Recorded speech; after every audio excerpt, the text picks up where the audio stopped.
মুশকিলটা হলো কি, একটা প্রবণতা বাংলাদেশে শুরু হয়েছে, এটাকে বলে ফোল্ড বাই র্যান্ডমনেস। যেমন ধরেন প্রথম বয়ান কি, বিএনপি 15 বছরের ক্ষুধার্ত, ক্ষমতার জন্য কাঙাল হয়ে গেছে। তারপরে গণ-অভ্যুত্থানের পরে তার ক্ষমতা সাদা হইলো, এতই ক্ষুধার্ত, এত কাঙাল, ক্ষমতা সাধলো তারা 5 তারিখে নাহিদ ইসলাম। তারেক রহমান বললো না, নির্বাচন দেন দ্রুত, নির্বাচনে যদি জনগণ রায় দেয় তাহলে আমরা আসবো। তারপরে কি, তারপরে হইলো এটা কি আপনি দায়িত্ব নিয়ে বলছেন, নাহিদ ইসলাম বলেছেন? এটা তো একটা বেসরকারি চ্যানেলে স্কাইপিতে অফার করেছে, এটা তো সবাই জানে।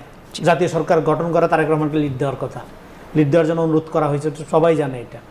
তো তারপরে এরকম আমি ধৈরা দেখাইতে পারবো। হ্যাঁ, প্রত্যেকটা বিষয়ে এরকম একটা চূড়ান্ত হাইপ তোলা হয়, তারপরে দেখা যায় আসলে ঘটনা সেটা না।